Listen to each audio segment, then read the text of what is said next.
Sejam muito bem-vindos a mais um podcast aqui da DBOCM. Eu sou o Guilherme Brito, aqui no nosso canal a gente fala bastante sobre carreira e tecnologia, sobre banco de dados. E nesse podcast de hoje vai falar um pouco sobre inglês, que é um dos mitos aí para quem quer tirar uma certificação dentro da área de tecnologia. Se realmente é necessário um inglês muito avançado, um inglês fluente, qual que é o nível de inglês que realmente vai te ajudar com relação a uma prova de certificação para que você realmente tenha resultados e consiga ter um currículo de destaque dentro da área de tecnologia. E eu estou aqui com o Carlos para a gente poder fazer esse bate-papo. Tudo bom, Carlos? Tudo jóia, e você, Guilherme? Por aqui tudo certo. Vamos lá, Carlos. Eu acho que muitas pessoas chegam aqui no nosso canal, né, perguntando sobre a questão do inglês, né? Cara, qual que é o nível de inglês necessário? E algumas pessoas até travam por conta disso, né? Ah, cara, não vou começar uma mentoria hoje porque eu não tenho inglês bom. Ah, eu não vou fazer uma certificação porque eu não tenho inglês bom. Vamos falar um pouquinho sobre esse tema, que é um tema que é muito comum, né, cara? Uma dúvida bastante comentada aqui dentro dos nossos programas e que é bom trazer um esclarecimento sobre isso, né, cara? O quanto que realmente muitas vezes algumas pessoas deixam de fazer muita coisa, deixam de iniciar por conta do inglês e não é muito bem assim, né? Sim. A gente sabe que o inglês, de fato, ele é importante, né? Mas ele não pode ser um ponto ali que você te trave, né? De deixar de você de estudar por não saber o inglês, né? E até porque a gente sabe que o inglês no dia a dia, até o mais técnico, às vezes muita gente não consegue falar, não consegue escrever, mas o inglês técnico ali, né? O instrumental do dia a dia ali, de você ler o manual, normalmente a pessoa sabe, né? Às vezes ela não sabe que sabe, né? Porque ela às vezes ela acha que precisa daquele inglês fluente, né? Como se fosse viajar, ou fazer uma conferência, né? E muitas vezes, na maioria das vezes, a gente sabe que não chega nesse nível, né? É muito mais básico, né? É aquele inglês ali do dia a dia mesmo de quem é técnico, né? Que está ali, às vezes, dando um suporte, que precisa abrir um manual, entrar em algum site, dar aquela pesquisada, que é o inglês, normalmente, que é o mais requerido ali, né? Para você poder ter o mínimo para poder fazer uma prova, né? Total. E eu acredito que a melhor coisa aqui também, Carlos, é a gente compartilhar um pouquinho das nossas experiências, né? Eu vou te falar que a minha primeira certificação, isso foi em 2007, a minha primeira certificação Oracle, o meu nível de inglês realmente era bem básico mesmo. E eu consegui, na minha primeira tentativa de fazer uma prova de certificação, consegui ser aprovado, mesmo com inglês muito básico, né? E falo até mais, assim, até na certificação que eu fui para os Estados Unidos, tive uma dificuldade muito grande, foi minha primeira viagem internacional, meu inglês estava longe de ser fluente, mas a gente sabe que no contexto de prova, você não precisa nem entrar num nível assim de conversação, um nível avançado. Normalmente é o inglês bem básico, né, Carlos? Como que foi para você aí, cara, na sua primeira prova Oracle que você fez? Na primeira prova, eu já tinha, né, o inglês assim do dia a dia mesmo ali, porque precisava, né, no meu cargo eu tinha algumas necessidades de passar e-mail em inglês, então era algo ali que eu já tinha no meu dia a dia, né? Mas quando eu fui me planejar para fazer a prova, né, estudar ali, aí eu fui perceber, né, que o inglês era até muito mais simples, né, do que o que eu estava acostumado no dia a dia, de às vezes ter que passar o e-mail, receber uma ligação e falar. Era aquele inglês que eu encontrava ali basicamente no manual, só que de uma forma mais formatada, né, com perguntas diretas, né? Sim. Então acabou sendo algo bem mais simples, né? Então dá para estudar, mesmo sem saber ali, ou sabendo só um pouquinho, né? Que você tiver ali de conhecimento, até porque você vai ter que estudar o mínimo, né? Então, pegando as perguntas ali, você vai acabar pegando o jeito da prova, né? Porque às vezes a gente vê que as perguntas ali são formatadas do mesmo jeito, né? Então, as mesmas palavrinhas, as mesmas sentenças ali, né? A mesma formulação, só muda uma coisinha a outra, você vai entendendo, né? E acaba te habilitando, né? Muito legal. E, cara, importante ressaltar que o inglês é uma língua universal, que realmente as melhores documentações hoje estão em inglês. Se você tiver um inglês bom, é uma vantagem, com Uhum. certeza. Mas eu acho que o problema vem quando a pessoa trava e simplesmente nem tenta, ou muitas vezes não entende que muitas vezes só com o inglês básico já pode ser um nível suficiente, pelo menos para ele poder fazer as primeiras provas de certificações, e deixar de fazer por conta disso, né? A gente sabe que não é bem assim. A gente tem visto vários casos também de alunos com inglês bem básico conseguindo ser aprovados, né, Carlos? Sim, tem mais de um. Que às vezes o pessoal fala assim, mas eu não tenho inglês ali do dia a dia, mas praticando, né? Estudando ali o material, acabou exatamente adquirindo o conhecimento necessário para poder fazer a prova, né? E Total. passou. Total. A gente tem visto muitos casos realmente nesse sentido.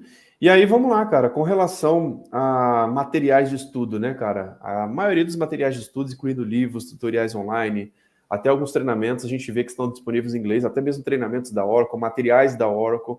Então, com certeza, se você tem um bom entendimento do inglês, vai te ajudar a ter um acesso a conteúdos, muito mais conteúdos do que quem não tem inglês, né? E quem já tem essa facilidade vai conseguir ter acesso, inclusive, mais rápido, né? Aquela pessoa que muitas vezes já tem aquela facilidade de leitura, que já consegue ler um livro em inglês, com certeza vai ajudar bastante. Agora, não recomendo que trave, recomendo que exercite.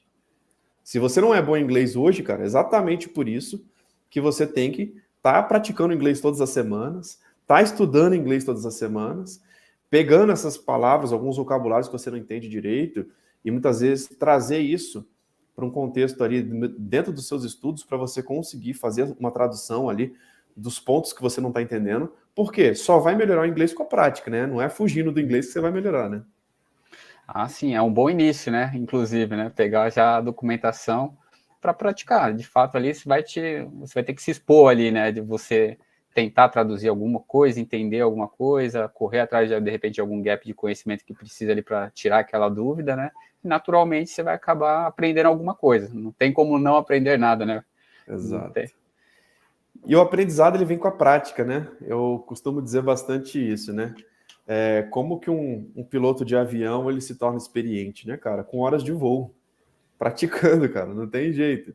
Como que você vai ficar bom no inglês? Encarando isso como um bom desafio, indo para cima, exercitando essas habilidades para que até que você realmente chegue em um nível aceitável que realmente vai de fato estar atendendo às suas expectativas ali dentro do ambiente de trabalho. Outro ponto, Carlos, que a gente precisa falar aqui também sobre o exame, né? Realmente as provas hoje estão disponíveis em inglês. E eu vou falar uma experiência. Já teve época que a Oracle disponibilizou provas em português. Cara, vou te falar que mais atrapalhou do que ajudou.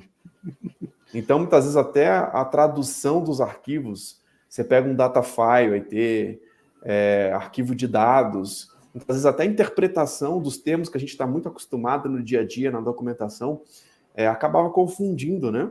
Então, a gente vê que a prova hoje, as pessoas até perguntam, né? Ah, mas a Oracle vai liberar as provas em português? Cara, eu nem me recomendo, viu? Porque isso já aconteceu uma vez e mais atrapalhou do que ajudou. A tradução em si era bem ruim com relação aos termos e era algo que não era tão fácil assim. Agora, as provas sim são em inglês. Se eu não me engano, tem até disponível em alguns outros idiomas, se eu não me engano, em japonês, se eu não me engano, tem também. Mas o inglês é a língua universal, de fato, né? Então, não precisa ter um inglês super avançado, mas as provas realmente estão disponíveis em inglês, né, Carlos? Sim, e é o que você falou, né? Normalmente as traduções ali são bem estranhas, né? Até pro dia a dia que a gente acaba não falando aqueles termos, né? Então você acaba aprendendo daquela forma, não só pro da Oracle também, mas eu já percebi algumas outras também que você fala assim, nossa, mas eu nunca falei isso, né? E às vezes pode até te atrapalhar na hora de você estar fazendo a prova ali, porque é alguma palavra diferente que você entendeu errado, que tem um outro sentido. Então, normalmente, a preferência também do pessoal é por quem já costumou fazer prova em inglês, né? Já entende essas diferenças que tem ali, dessas adaptações que não ficam legais, acaba optando também por fazer pelo inglês, né? Para não correr esse risco, né? Perfeito. Outra coisa também, Carlos, que a gente precisa comentar aqui é a respeito da documentação e do suporte Oracle, que também a documentação oficial, se eu não me engano, existe até uma tradução, né? Mas que ela, de fato, é em inglês, então é um material muito rico, né? A documentação oficial, a gente tem visto como nos últimos anos ela está até melhorando cada vez mais, e predominantemente ela é em inglês também, e é uma fonte fundamental, até na hora de abrir também um chamado para o suporte da Oracle. Dá até para você abrir um chamado em português, mas aí fica um tradutor no meio e você tem um tempo de resposta mais lento. Se você puder abrir em inglês e já exercitando a documentação e o suporte Oracle em inglês, também você tem muitas vantagens, né? Sim, normalmente as aberturas, né, desses fornecedores são lá fora, né, e normalmente é o inglês, né? Então é adequado mesmo que você tenha documentação ali, até porque você vai ficar muito mais familiarizado também quando te mandarem alguma outra informação, porque como você já está utilizando ali a documentação no dia a dia, né? Já faz parte digamos, da sua instrução de trabalho, ter ela ali do lado, né? Fica muito mais fácil de você conversar, mandar alguma coisa também, do que tentar, às vezes, traduzir isso para português, exatamente, vai chegar para outra pessoa, de repente, de uma outra forma ali, e a comunicação vai ficar, às vezes, meio atrapalhada, né? Até se acertar ali, então é mais fácil também aproveitar e mandar em inglês ali com as informações que você encontra na documentação, né? Perfeito. E, cara, para o mercado de trabalho, né, cara? Não só para certificações, mas se você realmente tiver um nível de inglês e tiver sido aprovado uma prova de certificação em inglês, isso também traz uma vantagem competitiva muito grande dentro do mercado. Algumas empresas, elas operam globalmente e valorizam profissionais ali que também se comunicam em inglês, né? Então, é importante. Então, é legal a gente poder trazer essa visão, né? Que o grande problema que eu vejo é as pessoas que travam e não fazem nada por conta do inglês, ao invés de realmente encarar isso como um desafio e começar a praticar, começar a estudar um material em inglês. Muitas vezes fogem desse desafio, né? Ao invés de enfrentar, ao invés de encarar, ao invés de realmente aprender e aperfeiçoando. E tá longe de precisar de inglês fluente, né, cara? Um nível de inglês bem básico ali, bem tranquilo, é totalmente necessário para você ser aprovado numa prova de certificação, né? Com certeza, e até para o mercado mesmo, né? Hoje tem que ter pelo menos o básico, né? A régua vai subindo aos poucos ali, né? Então, às vezes, você vai ver que você não tem como começar a fugir mais, né? De postergar aquela ideia de repente aprimorar um pouco mais a língua, porque naturalmente, né? As empresas ali estão cada vez mais tendo, às vezes, softwares, hardwares ali que o fornecedor é externo, né? E exatamente, você precisa ter, às vezes, o básico só para poder abrir um chamado, mandar lá uma escrita básica ali informando um erro para poder se relacionar, né? Então, cada vez mais o mercado vai exigir, né? Exato. E, pessoal, um conteúdo bônus aqui agora para vocês, né? Nós temos um programa de mentoria onde lá dentro a gente tem até revisão dessas questões da prova da certificação em inglês. Então, dentro do processo de revisão, a gente faz uma tradução dessas questões, a gente faz uma tradução livre ali, às vezes até explica ali sobre algumas pegadinhas ali com relação à frase de como que ela está escrita. Então, se você estiver estudando para uma certificação com alguém que já tem essa certificação, com alguém que já passou, te ajudando e te acompanhando, inclusive nesse nível de tradução, no nível de inglês e no nível das questões da prova, isso te ajuda muito, tá? Então, se você tem interesse em ter um acompanhamento e, de fato, ter acesso a um material que você não vai estar estudando sozinho e que você vai estar entendendo qual que é o nível de inglês, muitas vezes a gente só falando aqui pode ficar um pouco ainda superficial e ter várias inseguranças, né, sobre níveis de inglês, sobre o que cai na prova. Agora, dentro do programa de mentoria, você consegue ver isso na prática.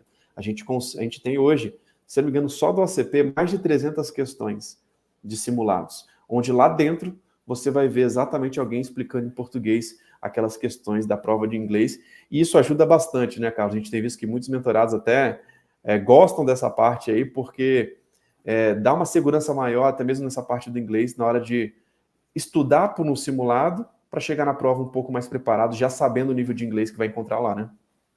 Sim, isso deixa bem preparado, né? A gente basicamente dá uma alavancada nesse sentido de poder te ajudar, né? Passar ali muito mais fácil pelo caminho do que você estivesse passando sozinho ali, né? Com alguém podendo traduzir, mostrar exatamente por que está certo, por que está errado, com base em documentação ou laboratório. Isso com certeza ajuda muito a ganhar tempo, né? E a gente sabe que o tempo é importante, né? Exatamente. Pessoal, então é isso que a gente queria trazer para vocês nesse conteúdo de hoje, o quanto que você deve se preocupar com o inglês, o quanto que você não deve travar por conta do inglês, e sim, o inglês é importante, ele pode ser um diferencial, mas não deixa isso, muitas vezes, ser a única coisa ou travar a sua carreira, tá? Eu vejo que algumas pessoas, muitas vezes, até não estudam para certificação porque está focado só no inglês. E muitas vezes eu não acredito que é a melhor estratégia. Se você realmente tiver um estudo em paralelo e mesmo com as suas limitações a respeito do inglês, encarar esse desafio de realmente fazer uma prova de certificação, com certeza você vai evoluir bastante, você vai aprender muito e vai entender que o inglês ele vai ser melhorado de acordo com a prática, de acordo com o desafio, para você crescer e você evoluir. Carlos, mais alguma coisa que você queira acrescentar aí sobre esse assunto?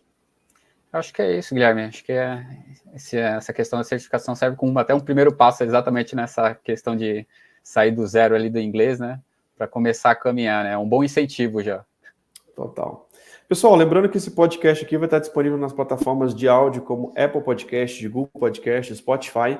Então assine a DBOCM por lá para você não ficar de fora dos nossos conteúdos.